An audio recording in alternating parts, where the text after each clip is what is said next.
Looking at the intersection of race and wealth inequality really does speak to our American history and our most significant kind of American values, which is really that no matter where you're born or the color of your skin or the historical advantage of your ancestors, that you should be able to take care of your family and pass on opportunities. And that's really what this initiative tries to do. We're facing record levels of inequality in this country, both in class and race. And what this initiative does is really look at where we see groups who have been left out of our economy, out of our economic growth. One of the things that we feel that this initiative does, it really lays the groundwork to look at inequality more broadly and allows us to think about what it means so that everyone is brought into the economic mainstream and is able to make opportunities for their families.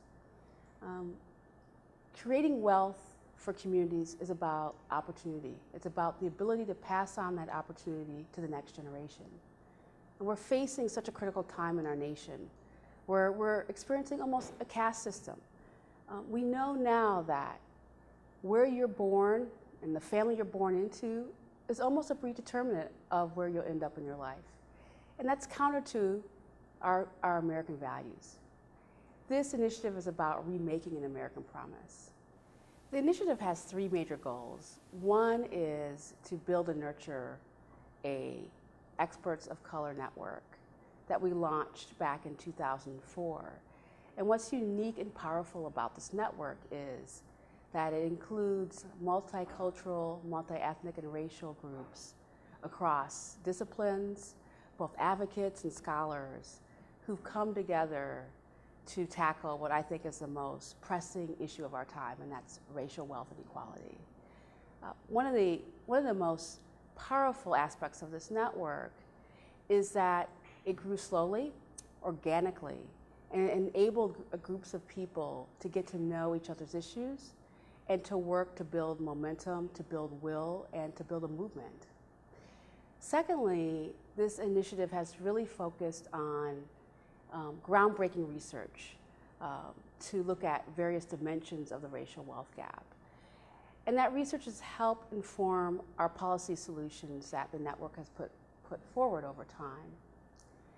And I would say finally, this initiative has increased the salience of the issue of race and wealth in this country. This is really a new and emerging field that didn't even exist 25 years ago. And so being able to put this in the public discourse has been a critical aspect of the initiative itself. Well, we've come a long way in the last 9 years. We've been able to put some really great policy solutions on the table for policymakers to consider. Some of those policies have made its way into legislative language. We've been able to identify true champions of our work. We've put out great research. Now it's really time to build momentum and will in the face of such gridlock, both nationally and in our state capitals. So we want to see a real push around a policy agenda that's being released this week, and hopefully that we can see real progress around a unified agenda that people can get behind.